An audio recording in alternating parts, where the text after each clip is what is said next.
weltare ɓiɓɓe fulɓe andu diine maɗa fedde heblo sukaɓe africa weltare tv takkusan yoni to wuuro bayla to wuuro arɗo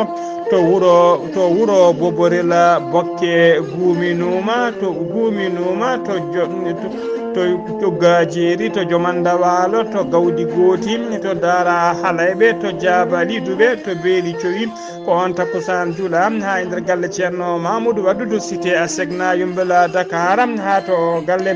ceerno madani tala to dakar ko taari ɗum kala ene jeeya e gardiɗi kabruji men to leydi mauritanie e terre ko établissement d' entretien routier ko société kalfinaro ko fati pewnugol laabi e gardugol amadou tijani thiam ɓe ciifodiri sifande mawde no fewi e jaagogal kalfinaro ko fati ya gatta otoji ko fati kay e fewnidde laabi e carrefour uji wadde assainissement e nder wuuro nakcota ha to rosso kala to leydi sénégal bambali ko wuuro to sadio mane jeeya capantati e joyo wuuro kala addi elmami mum ɓe ndendi kamɓe kala to bambili ɗo ɓe mbaɗi fodde capanɗe nayyi e joyiya silke taw ko ñaganade allah nde allah rokkata sadio mane cellal mum ha timma to leydi mali to leydi mali temedde jeegoma daaba hakkude nagge mbaalu e bamdi ɗum tigui woni ko dadiɓe faama forces armé mali en kepti e juuɗe wuyɓe ɓe gartiri ɗumen e juuɗe jomumen nder falde mofti to leydi burkina faso loni ko fedde gotago windere ɓe namdima nde enquête jaaƴo waɗete ko fati kaye ko tuuma koninkoɓe leydi burkina faso torlude e warde kala saaha jamureɓe tawateɓe to rewo leydi ndi to leydi thiada ko talata hande o fuɗɗi ñawore ɓe nanganoɓe fodde temedde jeegomo nanganoɓe kay e seppoji bannoɗi e ñande nogasa lewru maydu ndu ha fodde capanɗe joyi neɗɗo wasini hen pittali men to leydi Ghana ko secrétaire d'état au finance waɗa limogé itta e golle mum ha laaɓi caggal tumede mbuñari habruji men jolam jaɓeri ma jaa ha to leydi France to leydi Ukraine to Belgique to Palestine ha to dowlaji tedduɗe Amérique bisimilla mone ketti hotodirte joni piren facciran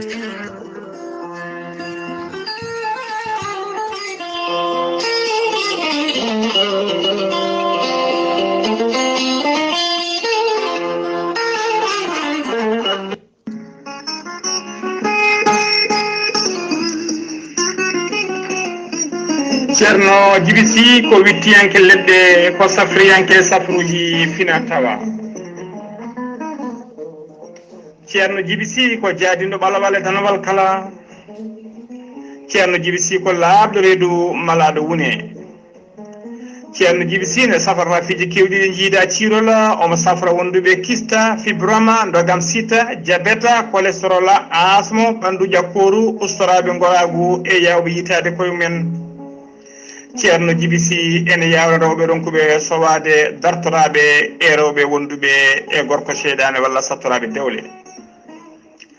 ceerno Djiby Sy ko labɗo reedu malaɗo wune omo jogui leɗɗe fannuji tati hen fannu goto so tawi a hutorima ɗum fodde sappo e tati rafin yaltayma ha laaɓa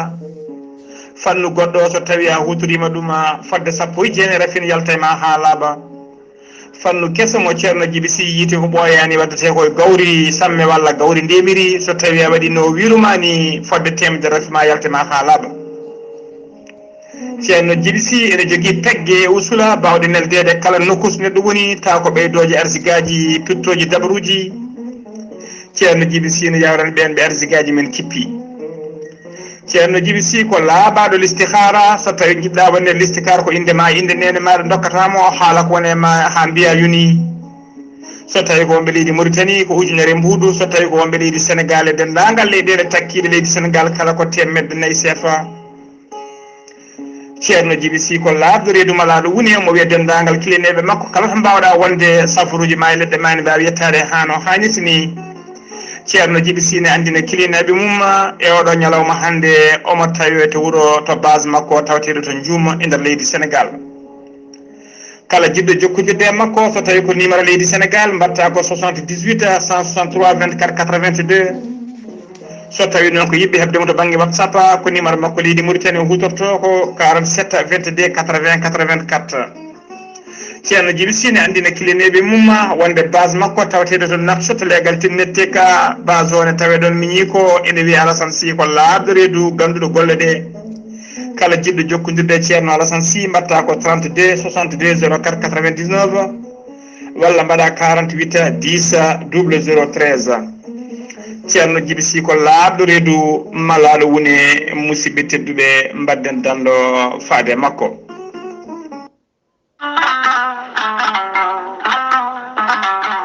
caabune laaɓal socca ɓanndu maɗa haa jiitoɗa heen hoore maɗa ene wonde gommage moƴƴo laɓɓinowo nguru ɓanndu haa jiiɗa hoore maɗa an jogiiɗo tasuuji e ɓanndu muɗuma laamlaame baaye puƴe jokkodire caabune laaɓal e lallitare joni joni jiitoɗa heen hoore maɗa caabune laaɓal e lallitare ne wonde gommage kono kadi aɓe jogii juumri welndi kewndi cellal moƴƴude suka e mawɗo e debbo cewiɗo kala caabune laaɓal lallitare are men adde men ko jama deppo mabɓe mawɗo o noon tawete koto guuriki Samba Dioma ene tawi juuɗe sohna Kadia Sy sa yiiɗi heen jokkodirta koye oɗona kono noon rewɓe émergent Dande Maayo e gardogola sohna Haby Sarr hakkude Nawele e Demmankani ɓe mbeyɗi juuɗe maɓɓe faade caabune laaɓale lallitare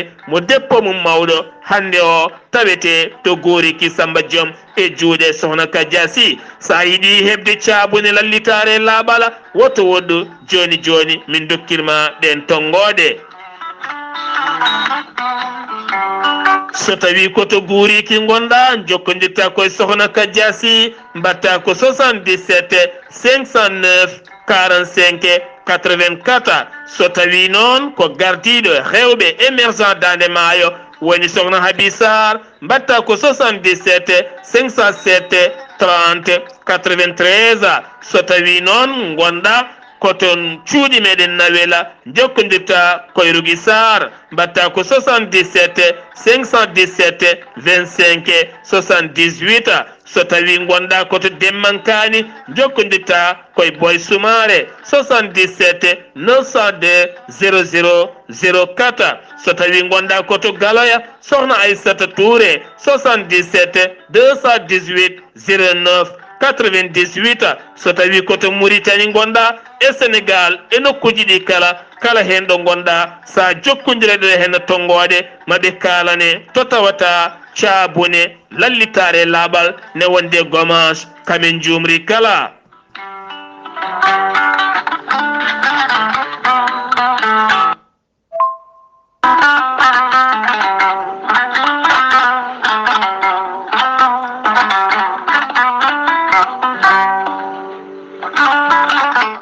musidɓe tedduɓe funnangue hirnangue rewoy worgo sahale ɓaleri jam koye are meɗena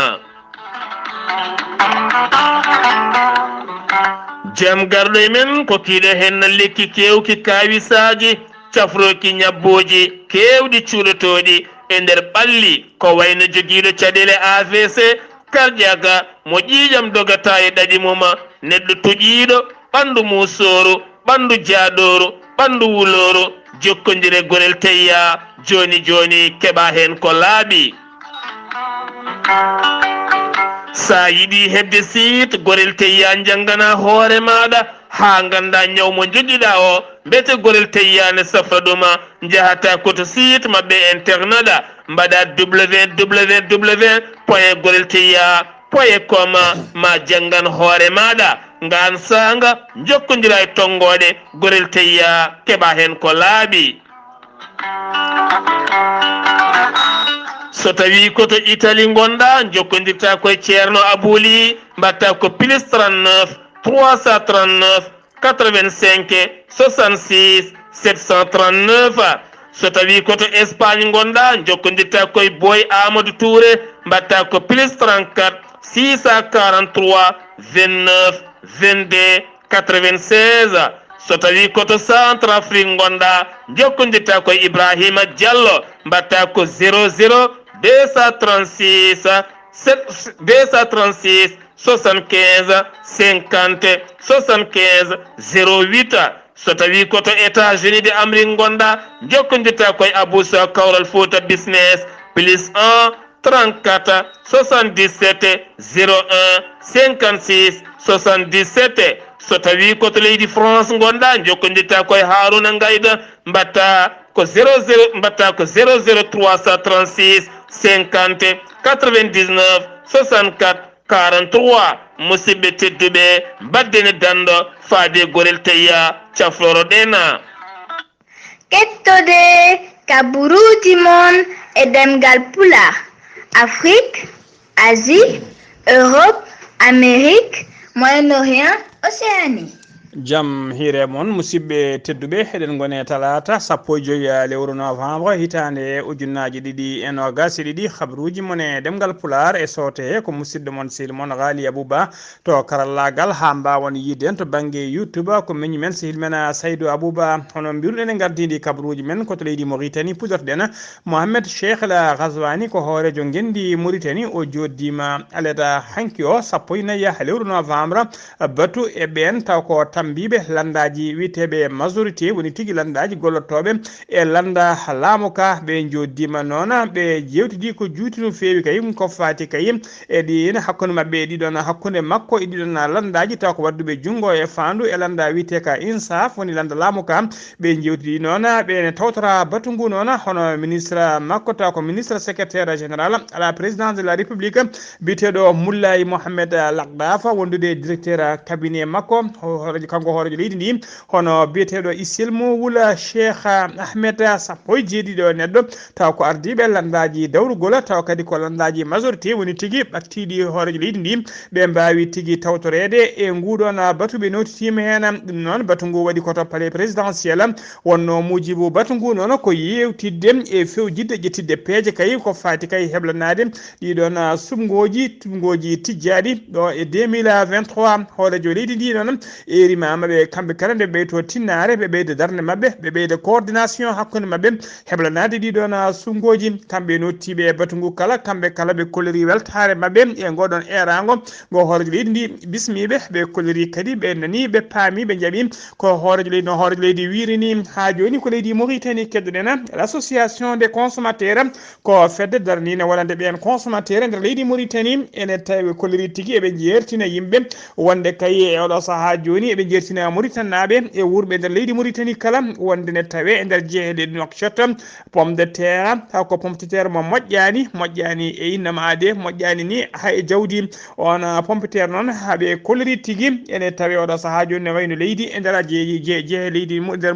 jeehe Nouakchott e nder leydi Mauritanie on kala noon jiiɗo ɗiɗon sakuji mawto e ɗiɗon sakuji ene waɗa hen autocollant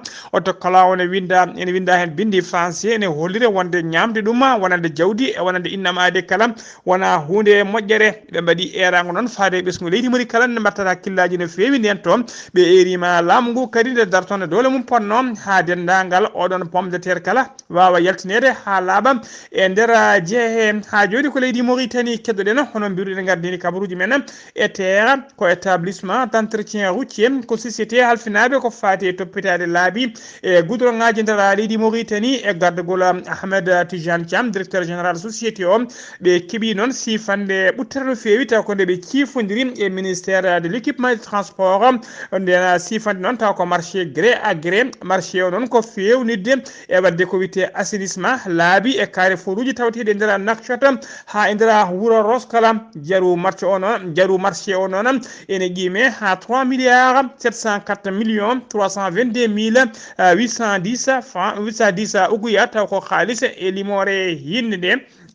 golle ɗe noon ko ndira lebbi jeegom ha joni kabaruji men ɗemgal pulaar senummima to leydi Mauritanie ko to leydi Sénégal paaɗen to leydi Sénégal équipe leydi Sénégal woni barode Sénégal les lions de Sénégal en tawe oɗo saaha to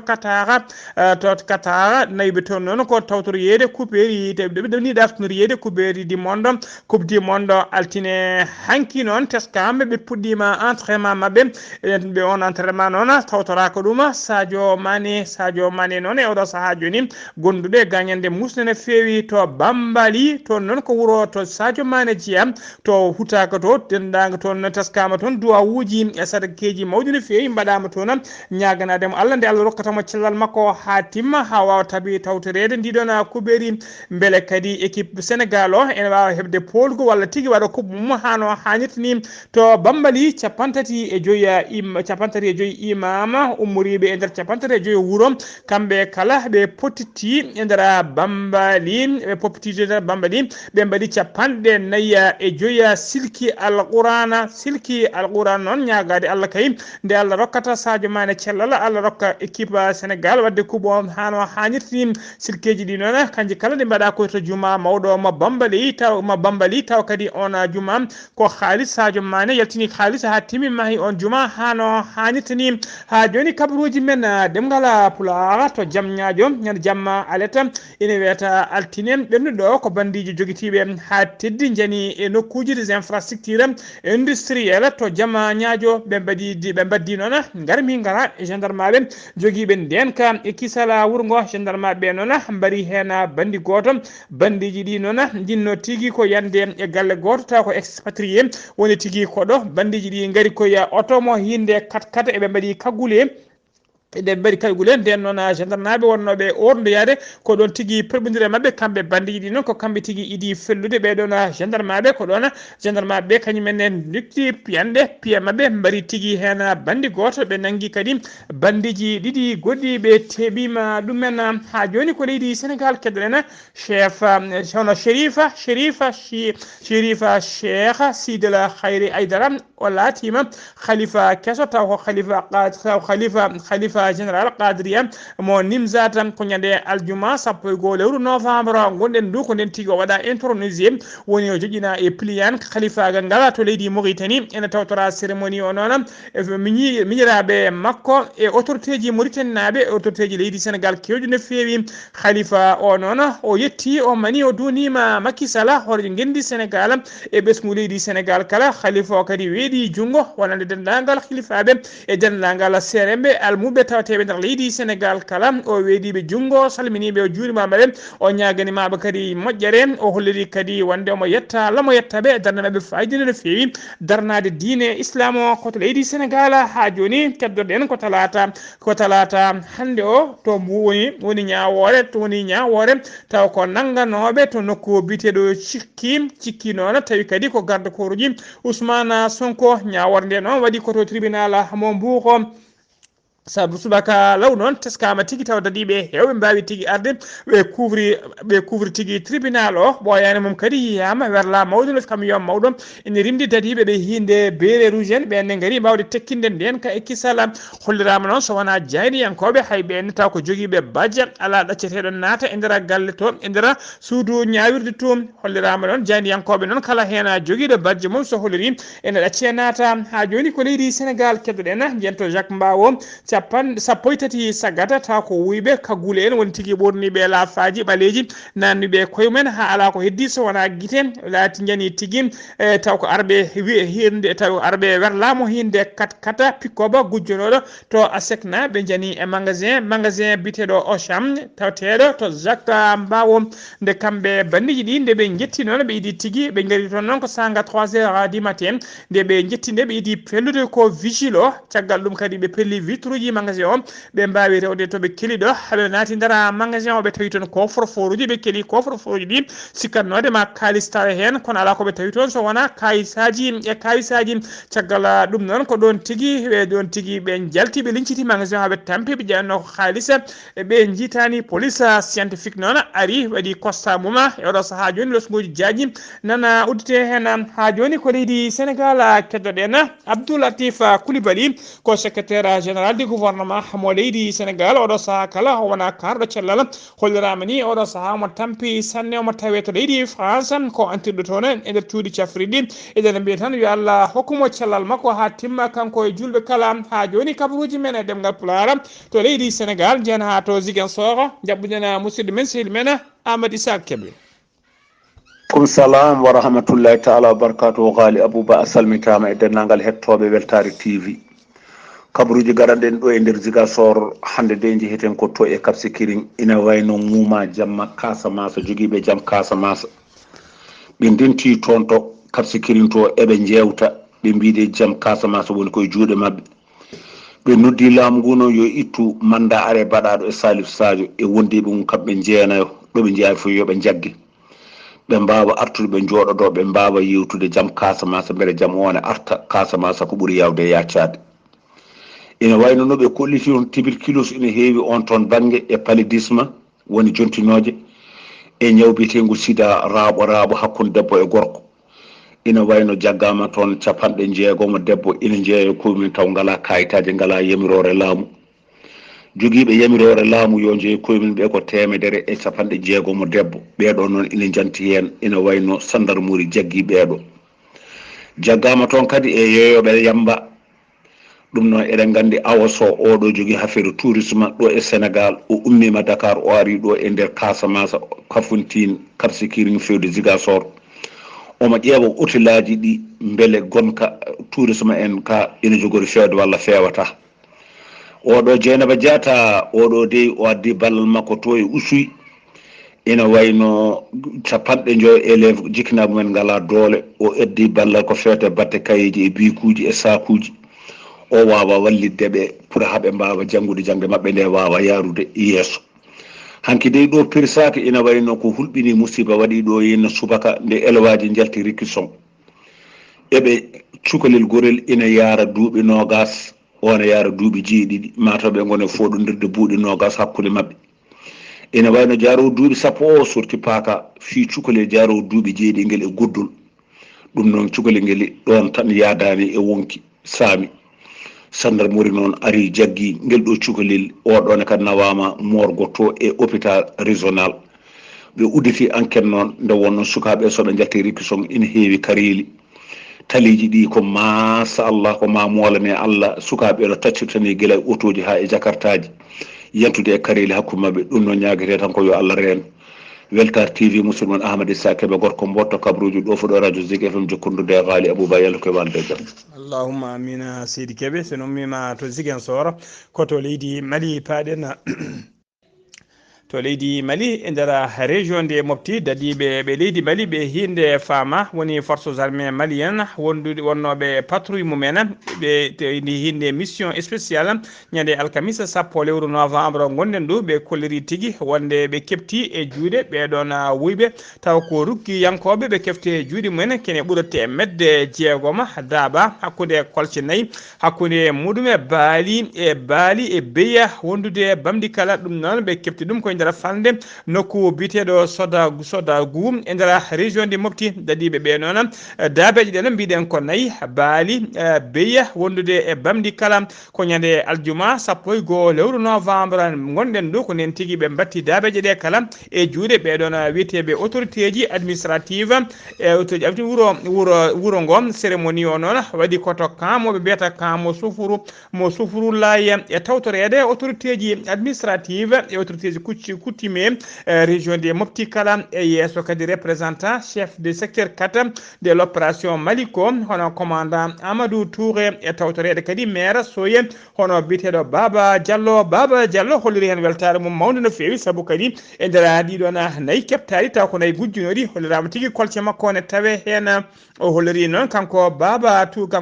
Diallo o holliri tigui wonde ko gollo woni lawol gadanola e nder région de Mopti ko kolce janane 4 ne gujje walla bey janane walla baali ne gujje gartiri e juuɗe jomumen Baba Diallo noon erima dendagal population Mopti kala nde ɓe mbattata hakkillaji no fewi ɓe mbatta kadi ɓeyda gollodade e coopération hakkude mabɓe e dadiɓe leydi ndi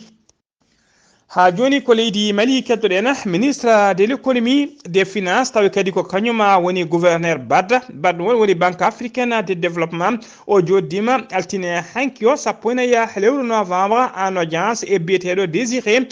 Guendou noon kañum woni administrateur siégeant au conseil d'administration de Bad pour le compte du Mali pour le compte du Mali gonɗo kay e jillu muɗum e oɗo saaha joni e nder leydi Mali ɓe jewtidi ko heewi no fewi ko fati kay no BAD o woni banque africaine de développement no ɗoftiri Mali kay ha wawa yaltude e caɗele wona e oɗo saha joni ko leydi Mali keddoɗen to leydi Mali e nder jonde jagorɗo e sakkitinde joɗade nde e yontere ɓenndude hollirama tigui gouvernement mo leydi Mali ɓe ciifi sifande ɓe kawri wonde ɓoyata ɓe tafa ko wiyete pôle judiciaire spécialisé ko fati haɓade cybercriminalité e nder leydi he ha joni ko leydi Mali keddoɗen jehani ha to Tumbuktu altine hanki 14 lewru novembre gonɗen ɗum toskama tigui ko sagataɓe ɗiɗo woni sagataɓe ɗiɗo worɓe kañumen jani suko gorko pompiste biyetenoɗo Ibrahima Cissé ɓe jooɓi fittanu makko e saha kay on noon ɓe mbarminima koye saha on wate o nawa hôpital ko toon tigui o hawri ela jala sagataɓe worɓe ɗiɗo ɓe noon gonduno koye sukaɓe rewɓe ne mbaɗa cagarte e sara station makko to golloto ɗo o wiɓe noon yoɓe dirtu seeɗa ɓe goɗɗito saabu kay ɗon wona nokku cagarte ko ɗon tigui duko laati hakkude mabɓe ha ɓen jooɓi hen fittanu makko ha joni ko leydi Mali keddoɗen caggal nde leydi France e leydi Suède jaltini dadi mumen ha laaɓi nder leydi Mali joni kadi Royaume-Uni holliri tigui woni koye habɓude homboji mum gam yidde artirde dendagal koninkoɓe mum kala tawateɓe nder leydi Mali ko altine hanki o noon ɓe ɓayyini oɗon habaru Royaume-Uni noon ɓe koliri tigui wonde kay saabi kay yidde ɓe yi oɗo saaha joni dartinde golle mabɓe gollodade e wallude leydi Mali ko caggal kay ɓe koliri e nder duuɓi tati tan fodde kudetaji ɗiɗi mbaɗi e nder leydi he koɓe kaɗan ɗon tan ɓe kolliri kadi ko ɓeydi hamdudeɓe kay e oɗo saaha joni koko laamu leydi Mali laamu transition watti gollodade ɓeɗon mercenaire uji leydi Rissa wiyeteɓe Wagner siftinde o noon guila 2020 koninkoɓe Royaume-Uni ene tawe nder leydi Mali koɓe temedde tato dadiɗo hen sappo e jeegomo ko rewɓe kamɓe noon eɓe jogui kaɓirɗe garduɗe no fewi tawa kadi ko sophistiqué dernier crique ɗum ne teskanore kala saaha ko eɓe mbaɗa opération ngaji baɗɗi fayida no fewi ko fate kay habtade seɓɓitiɓe e nder leydi he habaruji men ɗemgal pulaar sen numima to leydi Mali koto Burkina Faso paɗen loni ko fedde gotago windere ɓen kolliri tigui fedde gotago windere ɓe namdima nde enquête jaaƴo waɗete ko tuma kay koninkoɓe leydi Burkina Faso so wadde kay gueɗe kamtori no fewi guila e warde e torlude ɓen jamureɓe tawateɓe to rewo leydi ndi ɗina konngudi noon ko biyeteɗo Seif Magango ko kañum woni joguiɗo konngol commissaire des Nations Unies au droit de l'homme woni catala bitegal CHDH ko kañuma ɓayini ɗiɗon habaruji kañum ɓayini on kañum tigui ɓayini on déclaration e jayne witede RFI woni radio France international ko ñande aset nde kadi sappo e ɗiɗi lewru novembre hollirama tigui hono gouvernement leydi Burkina Faso e gardugol capitaine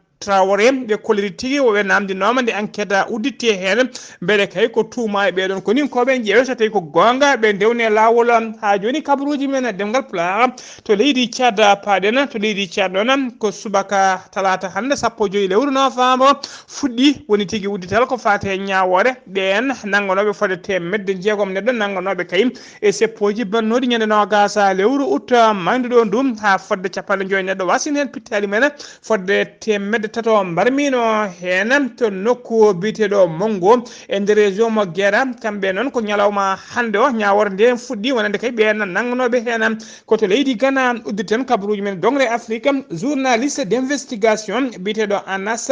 Aroyon wan ɓayinino document goto taw ko nate ɓosoje woni vidéo ji hollirde hen tigui wonde hono secrétaire d'état aux finances ina juuɗe mum ne moddi e mbuñari ene holliri kadi wonde influence d'autorité wonde ko ɓattiɗo ko horƴindi on noon waɗama limogé e golle mum ha laaɓi kanko secrétaire d'état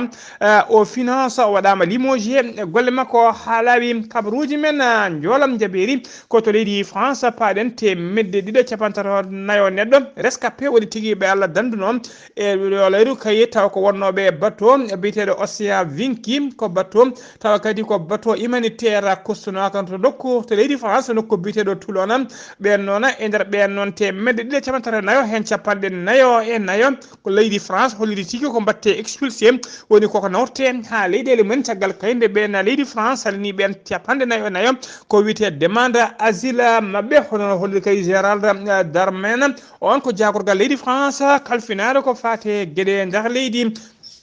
ha joni kabaruji men ɗemgal pulaar kabaruji men joolam jaɓeri to leydi Ukraine guure ɗiɗi ko wayno wuuro witengo El Fiva to tawetengo to hirnangue leydi Ukraine e wuro witeego Kharkiv go noon taweto rewɓajo funnangue leydi ndi ɓe mbaɗama ñalawma hande subaka hande o bombardement taw ko laali diwoje de leydi Russie kañuma bombardeɓe talata hande o bombardement o noon saabima tigui ha coupiraji courant teskama tigui e nder wuro e nder guure ɗe to wuro witeego Lviv teskama ñalawma hande o hay météo gollaki saabu kay ko courant fonnode gollude oɗon métro kabaruji men ɗemngal pulaar koto leydi Belgique paɗen cour d'appel wuro witeego Mons e nder Belgique ɓe tengtini ñalawma hande o kadi salade ɓe ko fati extradition woni tigui artirde on imam maroknajo biyeteɗo Hassan Ik Hussein on noon mo justice leydi France namdoto e kala saaha nde watte extradé artiri e nder leydi France to leydi Palestine paɗen Israël naɓe tato mbarama talata hande o to banggue rewo Cisjordanie e nder coloni occupé ko bandi ko laaɓi noon ɓe mbarɗa ko jangu taw ko jangu joom laaɓi Palestine najo kam yoɓi pittali mabɓe kamɓe tato kala ɓoyani mum kadi jagorgal leydi Palestine kalfinare ko fate cellal aade kañum e hoore mum holliri wonde Palestine najo goto warama subaka hande o tawa kadi ko kurala ummarade e koninkoɓe leydi Israël kañumen jooɓi fittanu makko koto dowlaci tentude Amérique udditena kabaruji men talata hande 15 novembre ñalawma hande o tigui Donald Trump gonɗoɗo hoorejo leydi ndi ko hande rokkuno aadi wonde kay ma wat déclaration makko yeeso yimɓe kala hollirde wonde kay officialise ko gembaniɗo ko fati sumgoji yidde artude jappere laamu yidde arditade leydi ndi ɗum noon ko caggal kay nde ɓe mbaɗi élection ngaji ko mbiyete mi-mandat woni kala duuɓi ɗiɗi eɓe mbaɗa ɗiɗon élection ngaji ɗin élection ngaji noon kolliri tigui wonde landa kanko Donald Trump landa mabɓe ka ko foolaka no feewi élection ngaji mi-mandat ɓennuɗoɗi musidɓe tedduɓe gasi ha laaɓi ceerra ko ɗum ɗo wonno ko tonguɗen habaruji men e ɗemgal pulaar e sawta he ko musidɗo moon sehilmon Ghalii Abuu Bah to karallagal ha mbawmi yiide nestoɓe sojo ko Seydou Abou Bah to Ziguinchor ko Amadou Isaga Kébé ketki malaki jaam yo jaam Allah jogomi jogo on Kettude